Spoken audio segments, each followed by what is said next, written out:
Hi, my name's Hudson, and I'm a geoholic.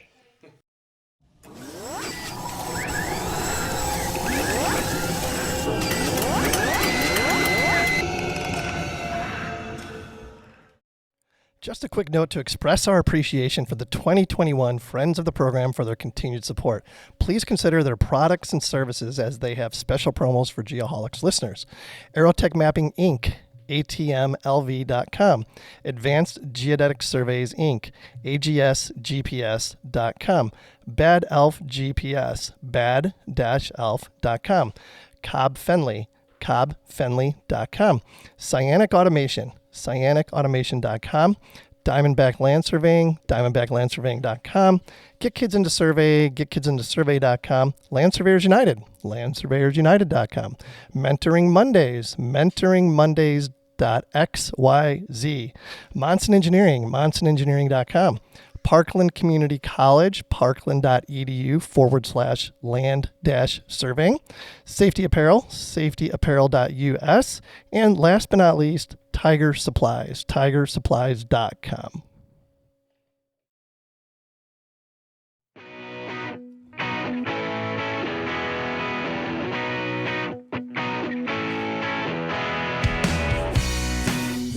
Hello, Geoholics. Wow, that's some great intro music right there. What do you guys think? It was pretty good. Solid local music. It might be a keeper. We'll see. We'll introduce that band here in a second. But before we do, thanks so much for listening to this show and welcome to episode 72. Shoots, what do you got for 72? I got William the Refrigerator. Oh, wow. God bless you. I forgot about that guy. He was 1985 first round, 22nd overall pick out of Clemson.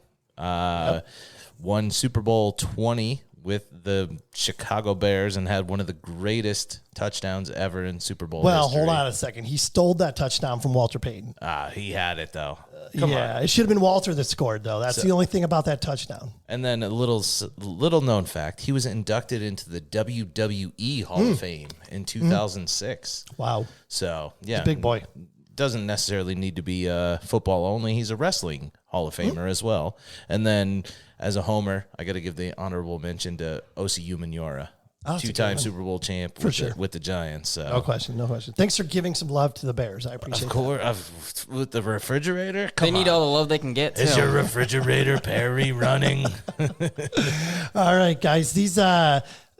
Look at Shoots. He's got the branded Bills Geoholics hat on. These things are an absolute hit. If any of you want one, in addition to a bunch of other Geoholics swag, it's really simple. Just become a Geoholics patron. Visit patreon.com and search for the Geoholics just like that. Just like the COVID vaccine. It's painless, and the return on investment is off the charts. What do you think about that? Well, they probably look better on other people than me. No, it looks good now that on you, we're man. in HD. Looks good on you. Hey, Jake, tell us about that opening number there. Sure, that's going to be Rose-Colored Eyes, The Touch. So Rose-Colored Eyes was sent straight from the gods and are a deep breath of fresh air for any rock fan. Hailing from Phoenix, Arizona, Rose-Colored Eyes are a raw and stripped-down power trio with dirty guitar riffs, deep bass lines, and thunderous drumming. Rose-Colored Eyes... Harkins back to a familiar place and a perfect memory when rock and roll was real and true. They're an enthralling band to watch and a great rock and roll experience for any listener. He's a very pretty wordy. He's every a week it guy. gets every He's word a literal guy. Week it gets wordier and wordier.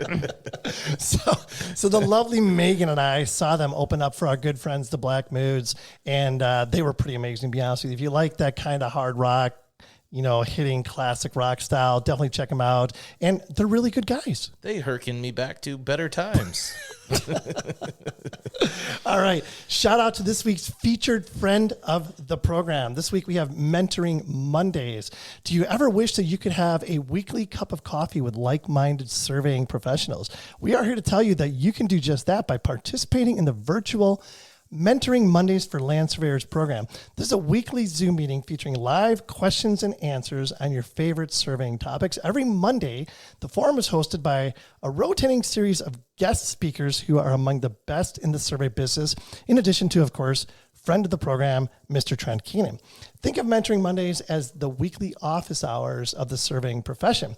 The meeting room is open and available to anyone in the profession who is looking to stay informed on current industry topics and trends, or just needs a little more help understanding a specific topic within the profession. So whether you're a freshman in college or a 50-year professional land surveyor looking to contribute your wisdom and experience, Mentoring Mondays is for you.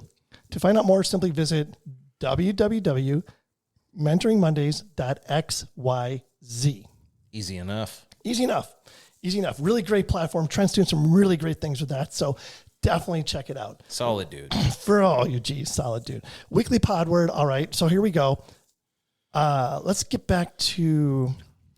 Oh, wait. First of all, you know what we got to do? We got to draw last month's winner. Yes. Here, let me have your hat real quick. Okay.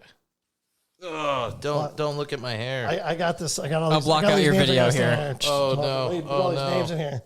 All right, here you go. So the winner of last month's Connie Barrett watercolor self-portrait is Mr. Kent Sully. Kent Sully. Oh my gosh, that's Let me so dump awesome. these out. Yeah, there you go. Kent's a great guy, man. He's definitely gonna take advantage of that. So the pod word for this episode is, we're gonna keep it really simple, mentoring. Mentoring Mondays. Mentoring, yeah. It makes so much sense. Yep. So just a reminder, listen every week, make note of each episode's pod word. At the end of the month, email all pod words to us, and your name will be entered into the drawing for that month's listener prize, which this month is get this, you guys don't even know about this, a safety apparel safety pack generously donated by Matthew Stansbury and Safety Apparel. Am I still not allowed to enter? Go for it. Okay, I'm Go doing for it this. it. I'm Yeah. doing it this month. You guys are all Go doomed. for it. Yeah. So So anyways, now you have to enter. I picked the name. If I pick my own name, is that like huge that'd be a-hole bad. business? It'd be really Yeah. bad. Yeah. well, we now have to fill everyone, that out. Okay. extra motivation for everyone else to enter, so they make enter. sure that you don't win. I'll let Jake pick the name next month. There you go. Conflict of interest. So just to be clear, one more time, the pod word for this episode is Mentoring. you forgot it already. Mentoring or mentor? Mentoring. I didn't know if there was Mentoring. the ing on it. I was totally caught on the Oh spot. my God! All I right, was going to say mentor, but I was like, that's not right. all right, let's catch up the boys. Producer Jake, what's new, man? How's it going, guys? Yeah, so really cool thing happened to me this weekend out of the blue, spontaneously. If you've seen my background, I got to see, I didn't take this picture, but I got to see Boeing's new jet this past weekend. It landed, for whatever reason, at Mesa Gateway to do some brake testing. So I was on Twitter and I saw that someone had tweeted like, hey, it's on its way.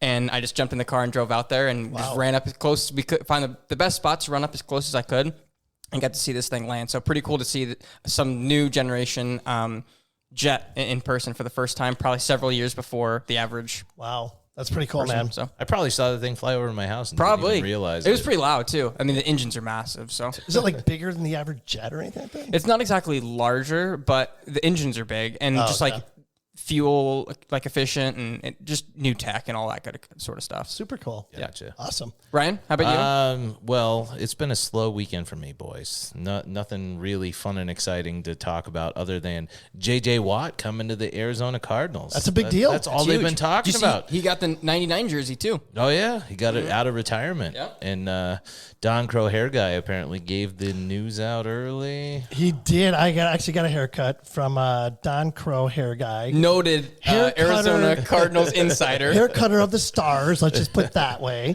I was getting my haircut last Friday, and he goes, keep on a look. He goes, keep on a lookout. He goes, watch what happens to J.J. Watt. The fortune teller. I'm like, what's going on? He goes, I can't say anymore. I'm like, all right. So next thing you know, fucking J. Watt's coming to the Cardinals. Yeah. I asked him, I was like, is JJ going to get his hair cut by him? Blew his mind. Oh, wow. JJ, me, and Cliff. Oh, my wow. God. That's a power Maybe we can get him on the that's a power podcast. You gotta trio. Oh, that's a power trio right there. No doubt about it. And now I found out that I'm very offended that Jake came all the way out to Williams Gateway and didn't stop by I was my on a house. mission. It was a direct mission. Dude, I am literally like 2 miles away. You could have stopped by, had some God. fun. I did. You know You what could I, have where I delivered thought some about you? Legos to Hudson. When the Whoa, whoa, silos. whoa. When I passed the silos, that's why I was like, oh, maybe I should go see Ryan. That's where everybody It knows was I Sunday, live. family It was day. early. Didn't want to bother you. You were Sunday, cutting the come on grass over. or something like that. I think I actually did mow the lawn Sunday morning. You're such a dad.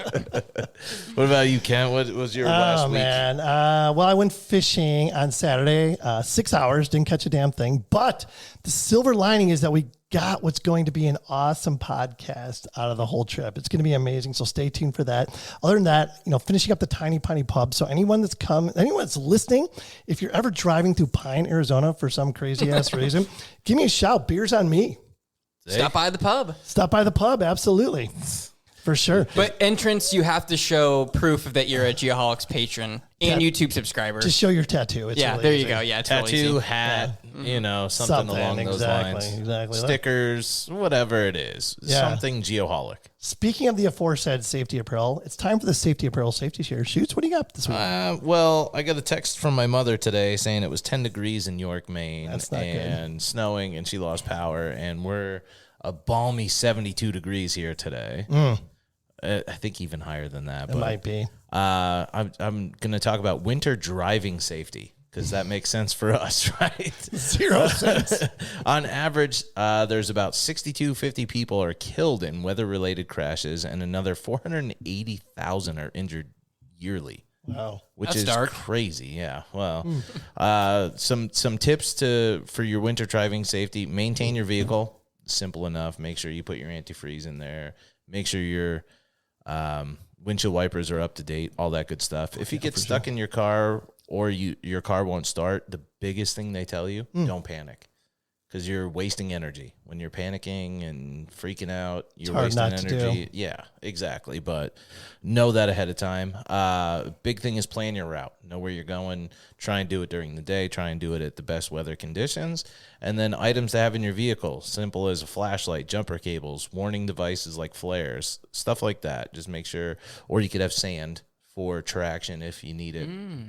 Yeah, we don't think about this because we live. We live out here. Never had to live that life before. I was reading it today, and I'm like, yeah, I never drove in New York when I lived there. So I'm sure Dilfy Dilf over here is used to this stuff, and a few of our friends of the program on here tonight are, but not us. So I wanted to throw it out there with the weather being that way and that whole recent Texas swing and Crazy shit. How we just that was unbelievable. We're spoiled rotten. We really are. One of our guests tonight is from Texas, so he might be able to shed some light on that. Anything else, man? No, that's it. I figured that would be easy enough and kind of get the point across.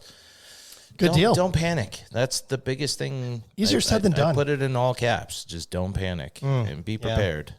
Yep. Easier said than done. All right, let's get on with this. So our guests tonight, this is one of our roundtable discussions, and of course, the topic tonight is going to be field notes.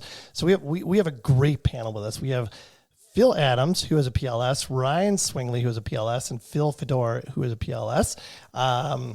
Lots of good wisdom here that we're going to bring into this. So real quick, I'm going to let these guys tell us a little bit about themselves.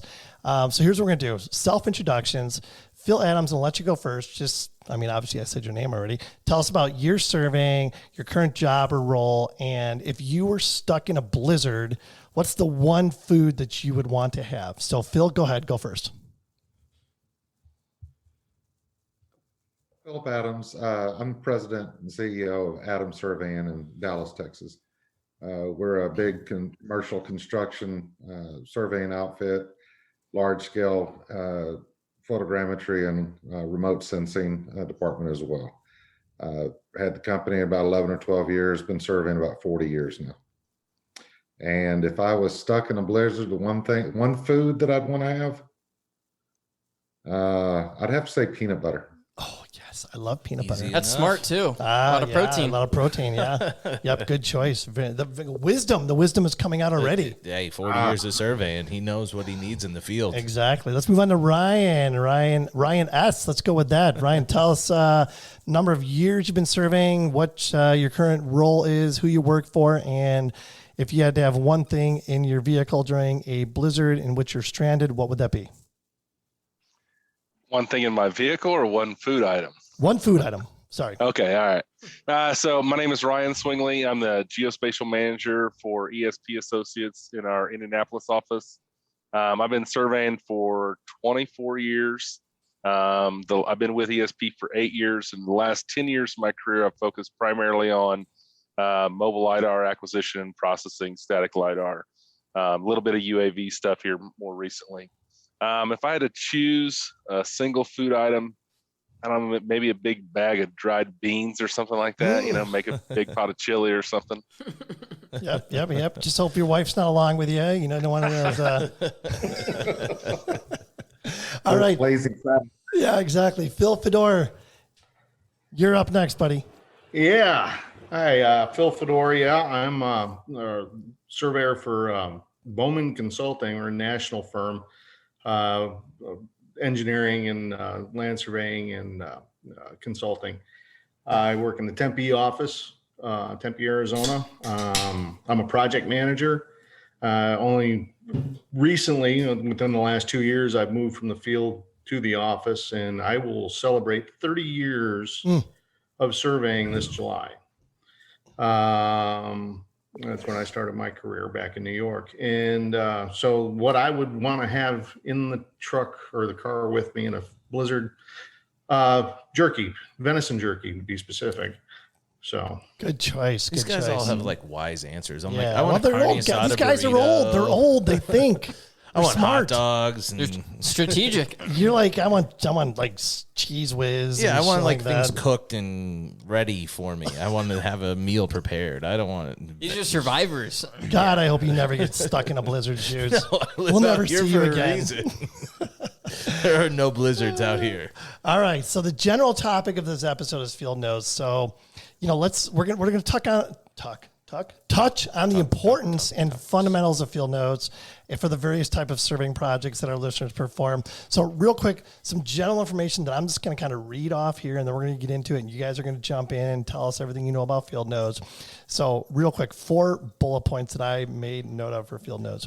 Field notes are prepared to record all pertinent information, measurements, calculations, sketches, and observations made by the surveyor during the course of the survey. Can't argue with that. These notes become the permanent record of survey. Can't argue with that. Big deal. Notes should be examined and checked for accuracy, legibility, completeness, and clarity before leaving the field. The individual recording the field notes may not be the same person reading the field notes later. The notes must be taken so that individuals with similar technical backgrounds can properly interpret the notes, correctly read the numbers, and understand their meaning. So, it's a pretty broad topic, but let's kind of touch on some general things here real quick, and each of you guys are going to get a chance to answer this. So the importance of field notes from a crew chief's perspective. I want each of you guys to kind of tell me one reason why field notes should be considered important from a crew chief's perspective. So Phil Fedor, I'm going to let you go first. well, what I look for as a crew chief when I jump on a job and say I'm the second man on the job, I want to have an idea of where things are on the project. Where's control? What kind of control is it? How is that control established? And it's quite easy to look in a field book and see if there was a GPS calibration, or if somebody was conventional and set up a total station and did it the old-fashioned way with a back sight and a foresight, and which control they used. So that's what I look for initially. Yep, really good stuff. Let's do this. Let's talk about the survey text perspective. Why are the field notes important from a survey tech perspective? So Ryan S., why don't you tell us a little bit about that? Yeah, I mean, so, you know, the crew chief is the eyes and ears of any office personnel. And in today's day and age, not many of our techs and PLSs go out to the field on a regular basis. So obviously we're relying on that party chief to be those eyes and ears and relay any pertinent information, to the team back in the office. So from a tech's perspective, you know, the party chief's laying out the story of the survey. Absolutely. So you kind of covered on that one, the survey tech perspective as well as the LS perspective. So Phil Adams, what I'm going to ask you is from a court's perspective, talk about the importance of field notes. Well, I spend a lot of time in court, or trying to avoid being in court because as an expert witness. We try not to get anything into court. However, even in the preliminary stages, all of the disclosure that you go through, the field notes are the genesis of your survey. Everything is rooted on those field notes. You can have a flawless survey, but if your field notes don't support it, court's going to reject your findings. So it's absolutely imperative to have those field notes as perfect as possible. Absolutely perfect lead in. So there's different types of field notes, right? There's the old school, which I am used to doing, and I expect from all of my party chiefs. Handwritten or original field notes are those recorded in a hardbound field book at the time the measurements are taken. There's also electronically recorded field notes printed in a field book format and bound in a 3-ring binder. Things are a little bit different these days. I'm used to, literally keeping track of everything handwritten in a field book. Now, of course, all the technology that we have, I don't know. I don't know how much value is put on the field book versus the electronic field book that is, provided from the instrumentation that we use. So I would like for each of you guys to talk a little bit about that. Phil, Fedor, tell us about handwritten field notes versus electronically generated field notes. It depends on what application you're working in. Number one, if I'm working in if we're doing a topo, we're doing a boundary survey, I like to see the handwritten notes to tell me where the control was, what condition it was in, what they encountered as they're surveying, as they're going across the property.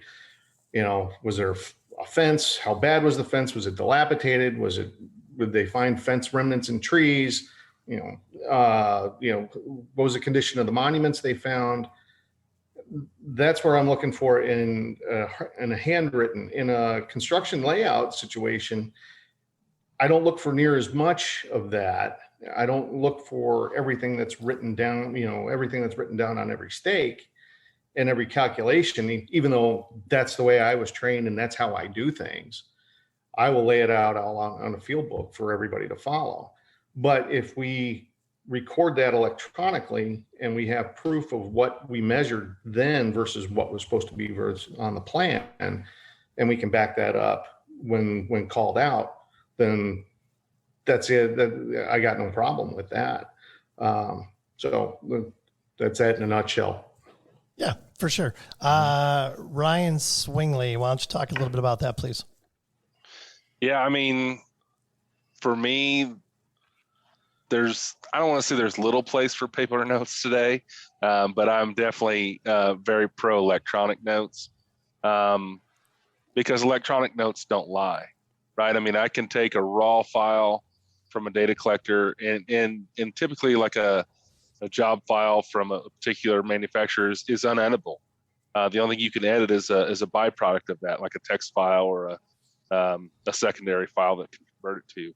So from that perspective, I really like the data integrity of electronic notes. And what I would say is when it comes to like a boundary perspective and a topographic perspective, to me, I mean, you can add a written note to any code or any shot. You can add attribution. You can take photos and attach it to points these days. So from that perspective, I find that there's little use of paper notes. Line connectivity is happening in the field, on a daily basis. So there's really very little need for a sketch. I can take and export out a KMZ of all my control points and use that as a, general location of where my control's at. I guess I'll come back to the construction side of things, and what Phil had talked about earlier is that book of the information when a project gets handed over to the next party chief, and the next party chief, and the next party chief.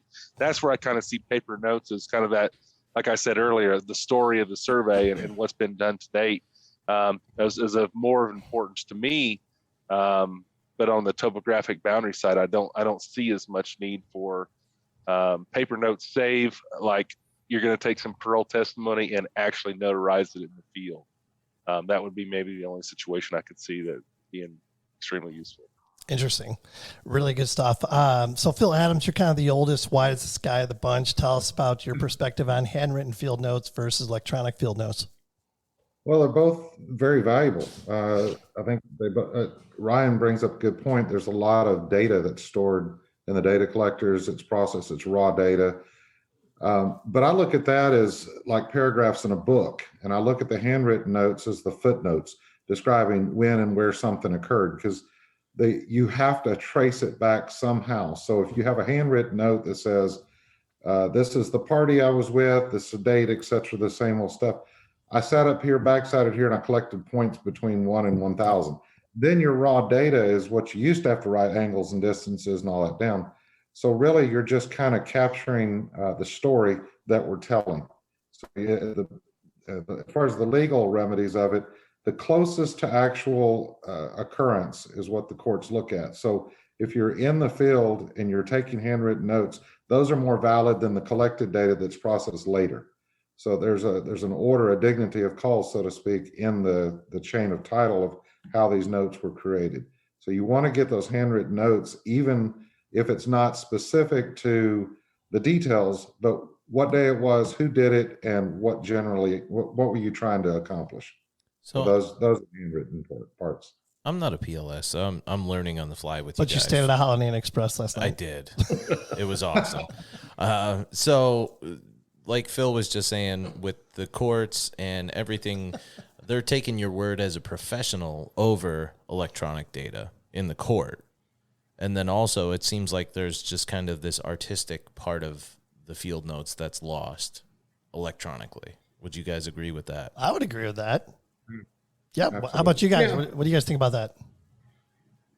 Yeah, I mean, I that was one of the selling points when I was in school, that surveying is an art and a science. So it's not just the art of evaluating evidence and reconciling the written word versus what's on the ground, but it's also telling the story of the survey, and that art is in the field notes. If you look back at field notes from the 80s, the 1980s and earlier, and look at what these guys write, it's beautiful almost. I mean, because they tell you what they did through their day, and that's the report. That's what they saw, and that's what they conveyed to the office, so they could deliver something to their client. And then that art transfers into the final product. Nowadays, we have auto line work. It draws all the back of curb lines together and the sidewalks together. We don't have to do that by hand, but the finished product is still a piece of artwork. And I take pride in that survey that I stamp that tells the client what their piece of property, what's on their piece of property, and what affects it. So Yeah, for sure. So Ryan S., let's call him. A lot of the work that you do primarily at this point is related to scanning, whether it be terrestrial scanning, mobile scanning, LiDAR, that type of thing. Is that a fair statement? Yeah, absolutely. So in that case, for those type of projects, what is some of the, what is the minimal information that you want to see in field notes? There's got to be something that's, handwritten down that can't be captured electronically. What is that information? Well, I mean, on static surveying, especially when you're doing like cloud to cloud registration, a general sketch of where the scans were taken, especially if you're going to jump around the site, is pretty helpful. Typically I spent a good part of my career sorting out, a lot of surveys where no notes were taken. So I got pretty good at, dealing without them. But on the mobile side, there's not a lot that we take notes of. We might take some general notes if we had problems with a particular trajectory or record that we would want deleted, but most of that can get noted in the software. We used to record like start and stop times of our pause data, but that's all recorded electronically. So kind of circling back a little bit, I mean, electronic data, like especially with like a GPS rover, right? I know every second that a shot was taken. In history. So, I mean, it's very powerful to have that level of information at your fingertips if you know how to harness it. And I'm all for the art of surveying, but, we were talking a little bit earlier, and I'll play devil's advocate a little bit. Jake went and watched the plane behind him land. He didn't go watch a Conestoga wagon roll into a station somewhere. He went and watched a plane. So, at some point in time, we got to let the old ways die and move forward with new ways. So Jake would go watch a wagon come into the barn. No, come on. Oh, you would totally watch. You'd be like, look at those wood wheels. Those are get with the amazing. times. Ryan's right. Get with the times. Only if it was made by Boeing. Oh, yeah. If that wagon was made by Boeing, Look at this Jake would be there. Boeing 767 wagon. I'm all about it. All right, Phil Adams, I mean, you've been serving longer than probably pretty much on this show. What's your response to that? Well, as far as letting the old way go, we have I have a survey manager works for me who's older than I am, much older. And we were talking about that today. Is if you don't understand the fundamentals of what the equipment's doing, chaining, plumb bob, the whole thing, kind of having that concept, getting back when the equipment has a failure, a question, you need to be able to go back to the old way just to challenge that new technology. We use heavy photogrammetry and LiDAR. We're constantly checking ground observation, ground truthing to compare it in conventional survey. We still run an actual closed level loop on every GPS point that we do. There's just safeguards that when I first got into surveying, believe it or not, we didn't have the all the fancy equipment we do now. We had some old HP distance meters. We would turn angles with the transit, pull it off, leave the tribe rack on, mount a big HP up and start dialing in the distances. But our party chiefs at the time, they were licensed surveyors as party chiefs, but they didn't trust it. So we pulled out the chain, 200-foot gunner's chain, and plumb bobs going uphill, using tensioning, checking temperature, did the whole thing. Yep. At some point, they finally let go, but we kept saying, you got to let go. You got to let go. We got to take advantage of the new. And I think to Ryan's point, I think we'll let go of some of the use of it, but we can't let go of the history. The example of the plane, we can't look at that plane and not know the history of how that plane got here. How is it flying? And the next generation of anti-gravity devices and all that, we'll still have to go back to the root, the core. So everything that we're doing, we have to go back to the core root of the development, whether it's the survey or the equipment that we use to get the survey. Totally. I agree with that.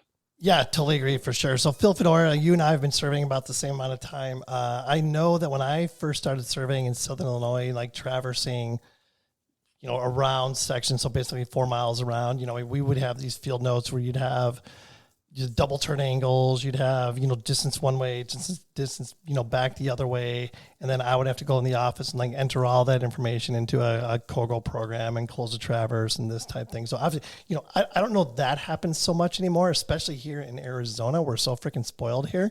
But, Phil Fedor, I mean, I would ask you this. I know you've done a lot of construction surveying. I mean, what is the importance of, field notes, especially because, like you work for a company where, let's say you've got, 10 crews and you have a construction staking project where you might have 5 different crews out there. I mean, what's important to be shown in the field book for these other crews to follow behind your footsteps?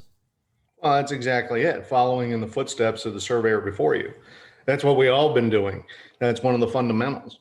And on the construction site, is a microcosm of that, where the surveyor that initially set everything up should be leaving behind, well, where is my control? How did I establish that control? What's my line of sight if I'm going to do this conventionally? I can't use GPS for everything. So I'm going to need to do, with the total station. So what can I see from there? I don't think these guys use natural backsights anymore with robotics, but I know I certainly didn't, because I didn't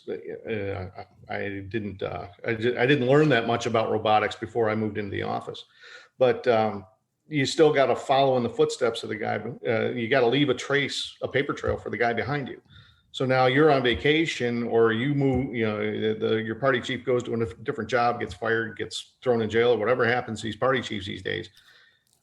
The new guy coming in has to be able to move in smoothly, seamlessly, and take care of this contractor who's jumping up and down and barking at him because things aren't getting laid out so they can get this stuff built and meet their timeline. So those field notes help make that a seamless transition, so that way the second party chief coming in can take care of the client.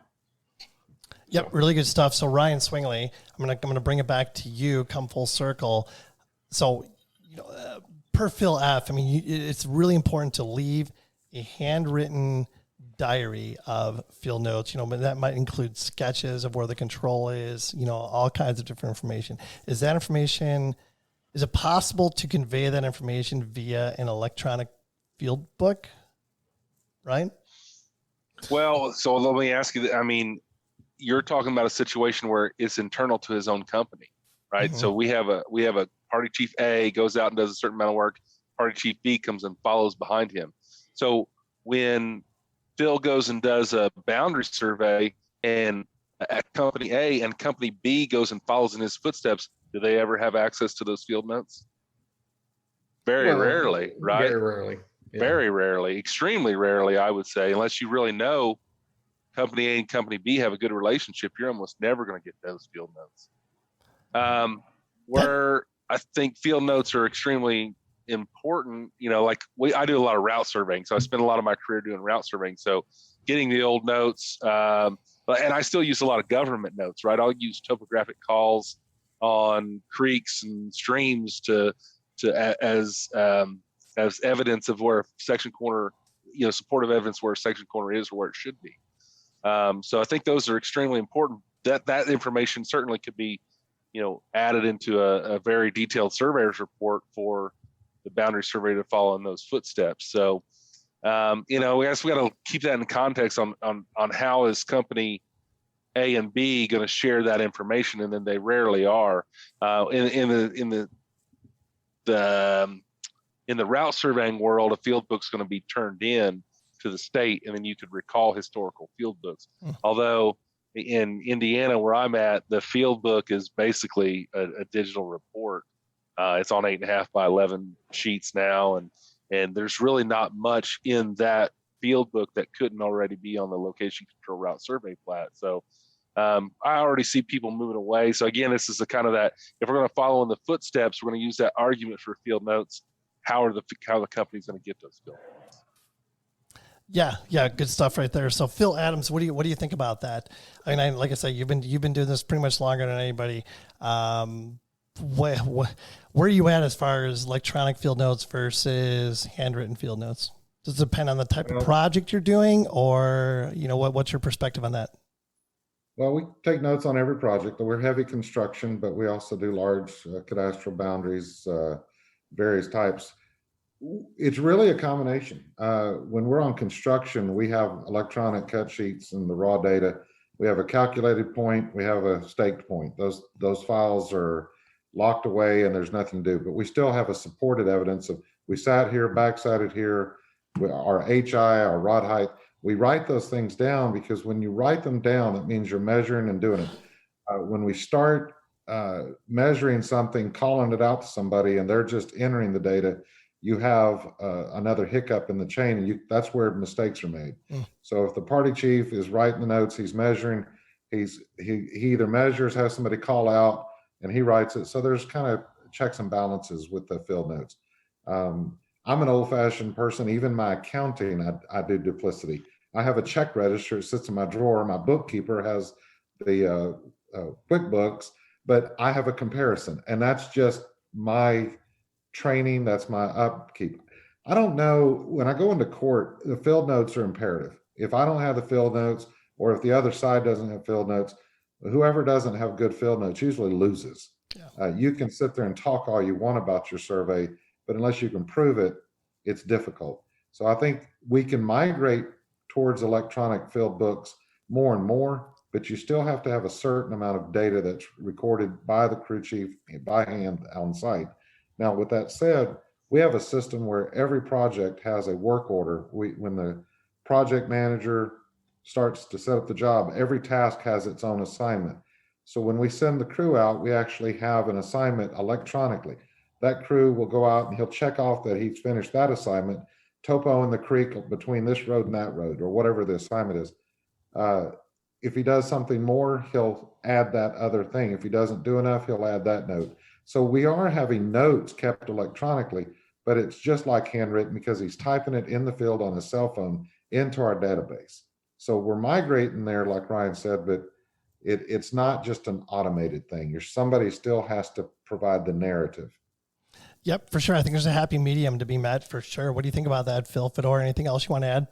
Oh yeah, no, there certainly has to be not compromise, for lack of a better term, but yeah, I mean, you certainly don't want to throw away the old way, throw the baby out with the bathwater, cut your nose off, spite your face, all those cliches. They both have to work hand in hand. You got to have competent people out there who can record what they're seeing, what they're doing, so that way they can support us in the office when we're making a deliverable or whatever we're satisfying our client with. So the electronic stuff is great because it can't be edited. You can erase pencil, but you shouldn't erase pencil because we're supposed to be competent people and with integrity.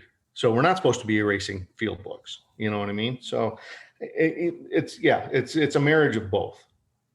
Yep, totally agree. Let's kind of go through the basic field notes checklist because, I mean, we can't get away from doing field notes, in my opinion. Not completely anyway. So let's talk about some of the really general things that need to be included in field notes. Phil, Fedor, I'm going to start with you. What are some of what's one thing that needs to be included in every person's field notes? Well, and if we're writing it, if we're talking about handwritten ones, Yep, and handwritten, that's what I'm yes. talking about. Yep. I'm talking about handwritten ones. It's got to be the date, who's there, what equipment you used, and how you named your files. At a minimum, that gets that started. That's just a headache. Then you got to say what control you used. What were your rod heights? What was your base height? Where is your base located? Where is your first control point that you set your total station up on? That kind of information. Then you got to add in your level loop if you're going to do a level loop. Where was your bench? What bench did you use? How did you get the information for that bench? Did you pull it off the internet someplace on your phone while you're there, or was it given to you from the office? Is it a county bench? Is it a city bench? Is it NGS point? So that kind of information is what I'd like to see initially. Yep, for sure. I think, that's really good stuff. I think it's hard to capture some of that stuff electronically, just because of the nature of the type of work that we do, the different type of projects that we're working on. It's such a crazy situation every single day that the field book, the handwritten field book, is in fact the diary that needs to be kept. Phil Adams, what would you like to add to that? Oh, I mean, it was a great start and a great list of it. One of my pet peeves is having a north arrow on every single page that has a sketch. There you go. I can't tell you how many times people start drawing things, and whenever someone else looks at it, north looks like the other way. So it's imperative to have that and draw things proportional. It's very difficult when the drawings are substantially out of proportion. You have a building 5 feet from a property line, but it looks 100 in comparison to everything else. So the best way to teach these guys how to do it is to have one guy on a crew go out and draw it, and the other guy have to come in the office and draft it, and they start understanding what they need. But absolutely, north arrow is my pet peeve. Mr. Swingley, what could you add to that? Definitely the weather conditions, any variables that may have happened that would impact productivity or the comfort of the crew. I mean, you think about that if it's cold and we didn't do a diligent search, there could be some reasons why. It's imperative that they run the level notes the exact way that I want them to. There's nothing that drives me crazy than someone who has variable. Like we skip 3 lines or we put all the stuff on one line. No. You got to run them the way I want them. That's the most important thing. Yeah, really good. Level notes. I mean, that's one thing. I mean, you would think that's like a slam dunk, but it's amazing to me how so many different people can interpret level notes a different way. Phil, have you seen anything like that before? Well, you know what? It's been several years since I've actually even looked at level notes because we don't do them that often. With the projects that we do, we're completely confident in what the GPS readings give us. So we don't go run level circuits like we used to. I mean, when Ryan and I were working together, 20 years ago back at USI, and I was a construction party chief, that was the norm. We'd set up the control for a job, and then especially on a route survey, we'd have the crews break out for, okay, you're going to do this block of topo, you're going to do this block of topo. This crew is going to go do inverts, and this crew is going to go run level circuits. And we did a lot of level loop work with that. I don't see it that often anymore. So I got to be honest with you. I don't know. Yep. Phil Adams, I'm sure you got something to say about that. Well, some people may think it's strange, but we still peg our levels every week. I mean, every job we use levels. Now, being heavy construction, GPS just flat out by itself is not adequate for hardscape construction when you're on network. If you can do all the checks you want, but it has a floating variable of about 2/10 so that you just can't mean out in the construction. So we do things robotically, but we have to run a level loop on every single job because you just can't. You have to know what your precision is going to be to know which tool to use. And a level, we never lose an argument when we run a level loop on a construction site. So true. I lost a lot just on GPS only. Yep, for sure. So a couple things. I mean, you guys mentioned most of the things I wanted to make sure we touched on, but again, I'm old school. So for every job, when you get a field book, the first thing you need to do, in my opinion, is you got to number all the pages of the field book, right? And there's going to be a table of contents so you can keep track of everything that's and incorporated to every page. And there should be a title page that includes the project number, units of measure. You might think that's crazy, but of course you have international feet, survey feet, blah, blah, blah. It's important to document that stuff. The datum that you use, start and end date for each project definitely has to be included. And I think Ryan Swingley mentioned it, the date, the weather, crew members' names, duties of each crew member, that type thing, that all has to be documented. And a lot of people listening might be like, oh my God, that's overkill. We don't do that. We just set up our GPS and we do this and that, and we just go. Definitely old school. Yeah, I'm totally old school. Yeah, no question about it. But again, I think that's CYA type stuff. It's accuracy. Yeah. Ryan Swingley, add to that. So, I want to kind of circle back to what Philip was talking about a little bit. There's two kinds of surveyors. There's the surveyors that have been to court and those that haven't. Exactly. So I've never been to court, so my perspective is probably going to be very different compared to those that have been to court. So yeah, I mean, I agree with some of the things you're saying as far as putting all that information down on paper, but that can be set up in the properties of the job. I mean, you could in an electronic file, you could definitely.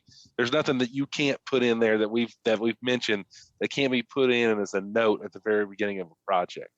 So, I mean, I guess I'll play devil's advocate a little bit in that capacity. And the thing I love about electronics, I think we talked about, a little bit before the chat. There was a picture on a user group somewhere of a field note that fell down in the bottom of a manhole. Right. So, I mean, paper copies are extremely you can lose them in a heartbeat. Like when I was in college, we did a very large topo as one of our college projects, and it started raining. We went back to the office or to our classroom, and on the way, I kicked the field book out of the truck, and it got swept down the gutter of the curb and into an inlet, and it was gone forever. That information was gone forever. Now, the same thing can be said for electronic information. I mean, you could drop a data collector, but in today's day and age with cloud syncing and stuff, I mean, there's so many ways that you can mitigate that from losing data, because there's nothing I hate more than going out and having to redo something. That drives me crazy. You can replace a data collector, you can replace a paper field book, but you certainly cannot replace the contents within it. Good stuff. One of those things on that, Ryan, that just my experience in court is, again, the closest to the original is going to hold. So all of those things, like you said, can be lost. The field notes, the worst case scenario that you're going to lose is a day, because every day those field notes should be copied and put into your system. So, and all of those field notes are supporting evidence or supporting documents to the data that you collected. And again, it's an old school thing. I think there's definitely a generational We used to sit down and write wrapped angles over and over. We had a party chief and an instrument man, a rodman and a chainman. Well, we were all writing stuff down. So it was kind of habitual for us. But we grew up, but I think the next generation, possibly your generation, are used to cell phones, texting, and all that. We had a radio in the truck and a base radio at the office. We were fortunate back then in those days. So if we had some major calculation, we pull out a Monroe and start calculating, but we would get on the radio and ask them to calculate it on the big machine in the office. So we did a lot of things different. I think a lot of my generation, the writing down is imperative, and it also depends on the judge that you get. If you get an older judge, he's going to look at the guy that has the written field notes. You get a younger judge, he may look at the guy that's got the electronic data. It's about trust. So at the end of the day, it's up to you as a professional to convince the judge that yours is the best. And if I can have handwritten notes and I can kind of almost guarantee that I don't get questioned as much as somebody who didn't, it's simple enough just to keep the notes. Sure. Yeah. I mean, to add to that, I mean, when do you think the courts start setting precedent that electronic information is more valuable? I mean, it's like you're talking about, you can add a note to this, or you guys make comments on a cell phone and that gets synced automatically to the cloud. And that type of information is uneditable. If a field book was lost, or a field book could be fabricated, right? Paper copies, paper documentation could be absolutely fabricated after the fact. Everything can be, electronic can be. I think the history of my court cases that I'm aware of, they want to see the moment that something was done. They want the closest to that creation. It's like an eyewitness report. Somebody that tells the story an hour after an incident is going to look at a little bit more credible than 24 hours, because your memory changes. So guys that do, if you entered the work order ahead of time into your system, so all of your notes are going to already be there. We already know the rod height is a 2-meter rod. We know these things, so we enter it. So then you go out on site and you start collecting, because all that stuff is there. But somebody else goes out and they hand write down the power, or the rod was 2 meters, but we had an adapter on it, so we had to add 1500s.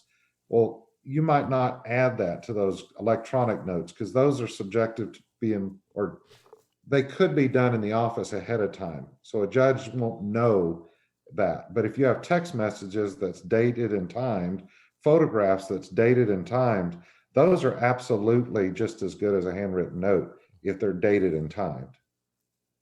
Yeah, I will add to that there's certainly a level of intimacy with the data when you hand write it down. So I feel you there. Yeah. And the inability to call to the office and say, hey, can you calc this for me, or can you do this for me? Right. We've gotten a little weak with the reliance on technology. I'm not gonna lie. Yeah. Yeah, for sure. So Phil, Fedor, you got anything else to add to that?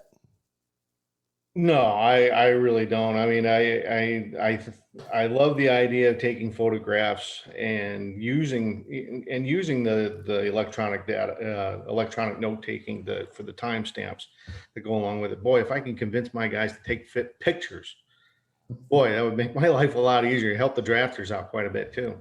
But yeah, I mean, you got to merge both of them together to tell the story of the survey, whatever kind of survey it is, whether it's a boundary or construction layout or whatever the case may be. Yeah. Well, I mean, Phil, that was well said. With the technology we have available to us, with the cell phones, with LiDAR scanners or LiDAR sensor basically built into it. I mean, there's so much technology available to us that we can incorporate into this record keeping to ultimately cover our asses. Because right now, when it comes to surveying, depending on the type of project, actually all projects, it's more about CYA than anything else. Of course you're doing a good job, but you have to cover your ass, because we live in a very litigious, right? Yes. Society. Jinx. Yeah. And He owes me a soda. yeah. And you have to cover your ass on this stuff. Phil Adams, do you agree with that? Absolutely. One of the things I was going to say is we've actually used the technology about 6 or 7 years ago, we bought an inexpensive drone to start our photogrammetry department. We started doing drone photos for every single boundary we do. And because if we, in every photo, we do a compilation mosaic in order to underlay and kind of get some flat work drawn in, if there's sidewalks, things like that, things that are not really dimensioned, but they're eyewash on the survey. So we started using it for that purpose. But every photograph associated with that mosaic is stored in a database that has a date and time. So we have that type of record as well, but we still have a handwritten field book that says this drone flight occurred on this date and this time. This was the drone we used.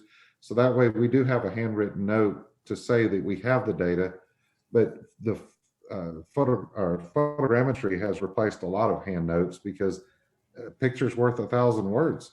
So look how much we're collecting now with photography. I'm going to send that over to Shoots. So Shoots, it's because of you that we don't have field notes anymore. Yeah, no. Do you want to take that on your Thanks back? a lot. I ruined Yeah, it. way to go, Aerial Shoots. guy. I'm sorry. Aerial guys. Oh man, I ruined it all. I'm sorry for everybody, and I'll take my beating later. The ironic part is that I'm married to somebody that would love field notes more than anybody else in the world. Yes. Field notes. Field notes. You're going to go to sleep tonight thinking about field notes. No, but what Phil was saying of, having that date and time stamp, that's huge even for our normal photogrammetry. It's just For sure. It's a record. Yep. It really is, and that's uneditable. Yeah, If exactly. that's a word. Ineditable. Uneditable. I like that. I think that's a good word. I don't know. Might be 3 words. I don't but know it's which good. way that one goes, but yeah, it's Well, it's with not going to Photoshop, be you can changed. even edit those photos. But Come on. Oh my God. You But got to be pretty good at it to do that, though. that is so true, though. With the technology and again, like Photoshop and stuff like that. Yeah. There's so much that a person who didn't have Really knows who has a Jake on staff. They could get it done. There's a in lot no of stuff time. that could be On done, retainer, yeah. for sure. So let's talk about just real quick. I want to touch on this. So, like Ryan Swingley, you are primarily in the scanning world or realm right now. Are there at least? Is there a minimal amount of field note that you want to see with all your projects, or is everything literally electronic at this point in time? Yeah, for me, everything's electronic. We don't do a lot of traditional surveying, and really the importance of whether it's electronic or whether it's on paper. That surveyor, the field surveyor's got to convey pertinent information to the office staff. That could be done in an email. Maybe that's probably not the best location for it. It's probably better embedded in that raw file. But again, I think it's a little bit, I think we all agree that the information from the field crew is extremely important. It's just what's the delivery system. For me, it's primarily electronic. There are certain things we're doing, sanitary structure details or storm structure details. It's probably more efficient to just write those down on a piece of paper, snap a photo of them, send them back to the office or whatever. But I've also toyed around with the idea of doing that through attribution, right in the field. Yep, So for sure. I'm trying to go, all the way electronic. So. Gotcha. So, Phil Adams, you're primarily in the construction world of this, probably a little bit different than the type of work that what Ryan Swingley does. I would have to believe that field notes play a little bit more important role in the type of work that you're doing, correct? Oh, absolutely. Especially in land development, we're doing a lot of boundary surveys, so you can't get away from a handwritten note to say what corners you're finding, the evidence of boundary lines or any, offsets to roads. All those things have to be written down to a degree. I think one of the things we're trying to do in our own way is not necessarily getting rid of notes, but trying to avoid transposition errors, human errors, just user errors. We're actually investigating inverted scanning technology so that when we pop a lid on a manhole, we can just scan the manhole instead of having the traditional 8x11 sketch of a manhole and writing it down. We found a lot of times somebody will measure and it's supposed to be 818 and they put 118 or 818 or something. They write it down wrong.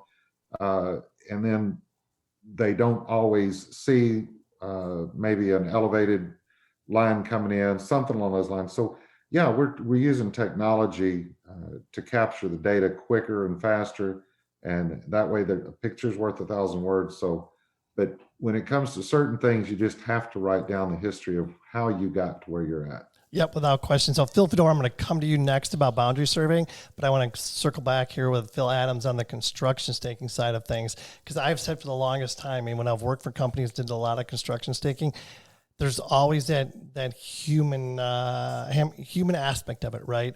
You take a shot, you see the cut or you see the fill, whatever, you write in the field notes, and then you write it on the lath, right? Mm-hmm. Well, who knows that there's no way of knowing that what is transposed from the field notes to the lath actually happens.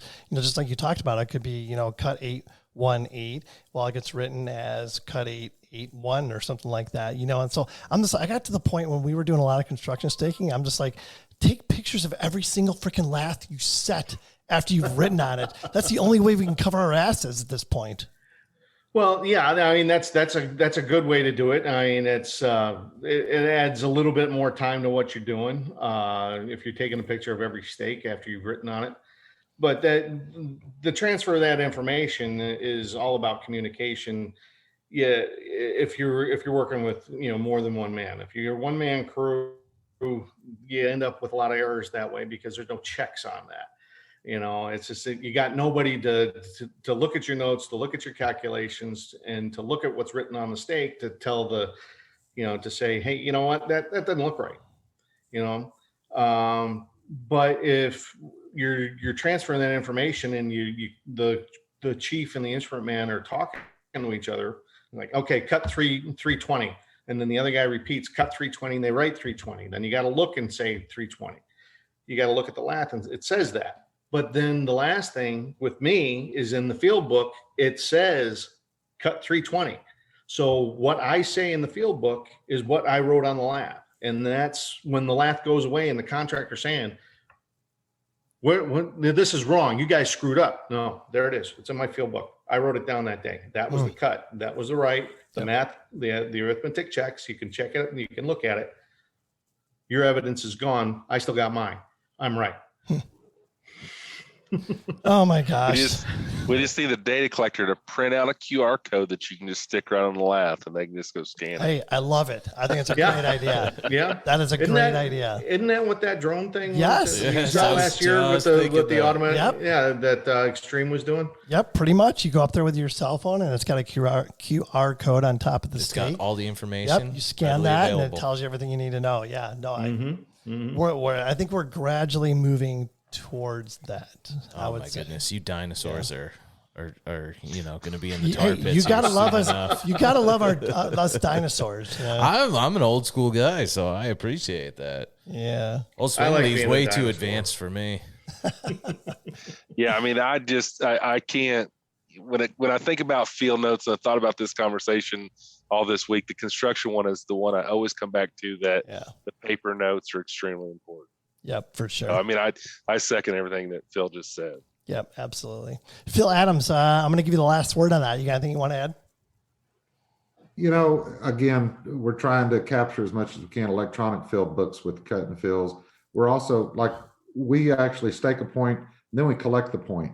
Right. That way we have a collected value. So when you stake it, it tells you cut and fill. When you collect it, it also tells you a differential, and we'll write the actual elevation down on it. So it's a cut, but we also write the elevation. So if there's a conflict at that point, somebody wrote one of those numbers wrong, at least it's catchable. So we do that, and we also we write a point number on the stake as well. We also go further. We color code our stakes as far as our nails. We use little whiskers on every 60D nails. So if we have red, blue, orange, etc., a lot of times these contractors come back and they'll pull a stake to say, hey, it says this offset. And I said, well, that's a yellow stake, and we stake that with pink, so that's not even our stake.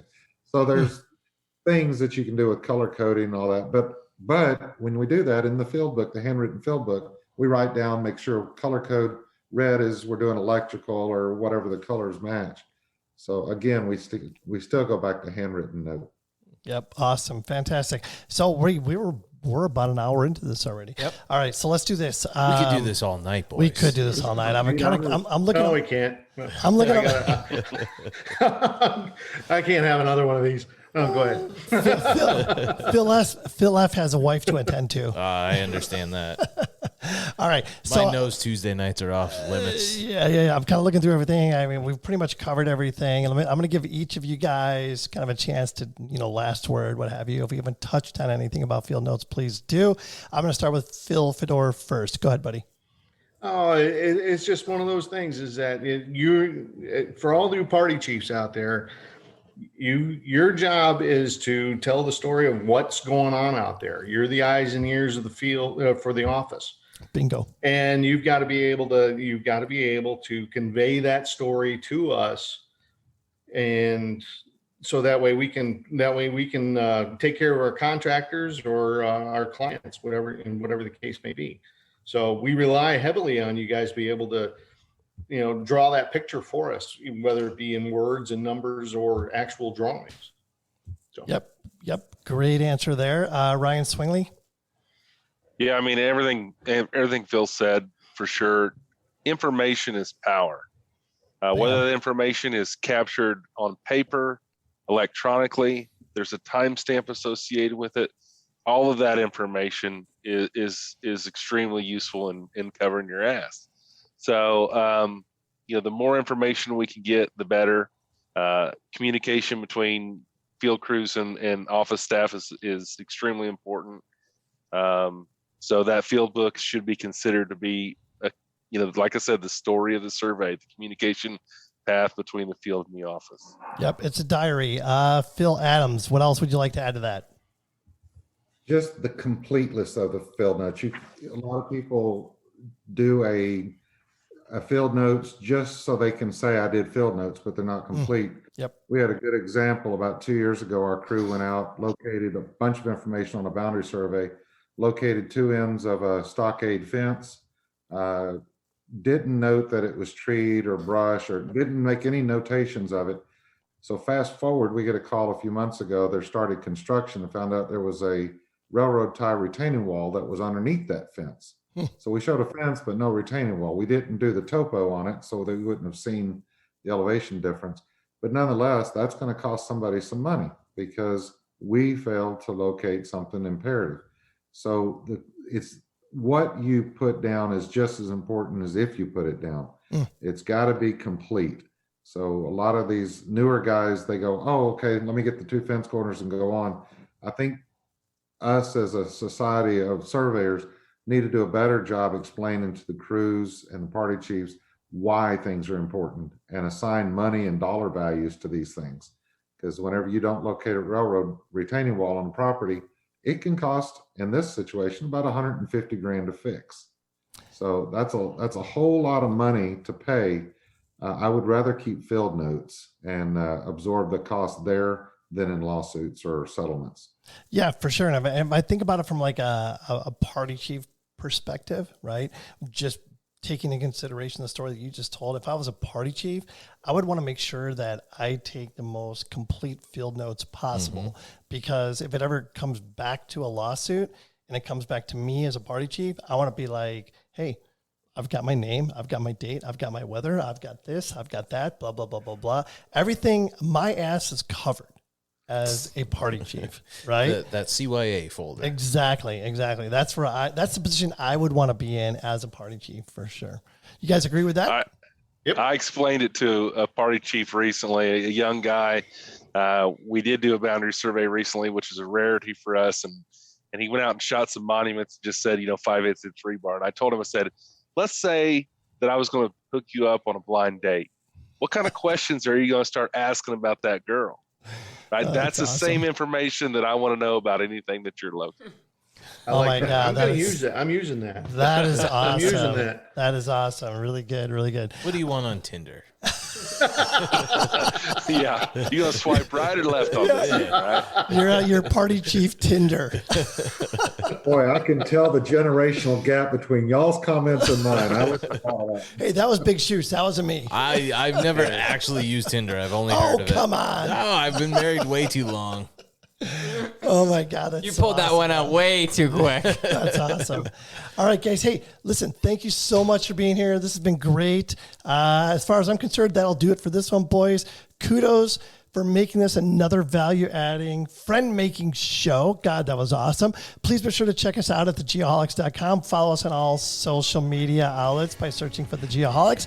If you have not done so already, please subscribe. Not just like, but subscribe to our YouTube channel and take a second and download the Geoholics app from Land Surveyors United. If you're interested in being a guest on a future show or have a content suggestion, please send us an email at info@thegeoholics.com. Not only would we love to hear from you, but we're always looking for the next big thing, as they say. Shoots, you're the next big thing. We're going to put some field notes on this one. I love it.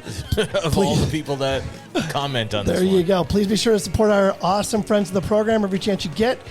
Be sure to mention that you are a Geoholic for the VIP treatment. Pay it forward. Add value, make friends. Rose-colored eyes, the touch, available everywhere. Also a really cool video, right, Shoots? You saw it. Absolutely. Awesome I saw it video, online right? today. Most importantly, be safe and healthy, everybody.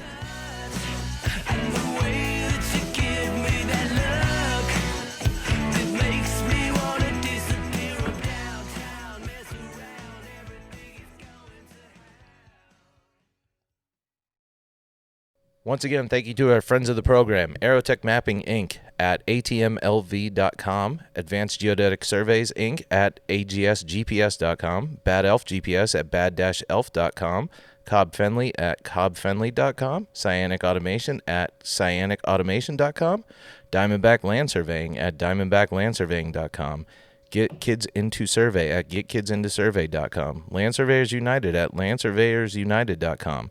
Mentoring Mondays at mentoringmondays.xyz. Monson Engineering at monsonengineering.com. Parkland Community College at parkland.edu/landsurveying. Safety Apparel at safetyapparel.us. Tiger Supplies at tigersupplies.com.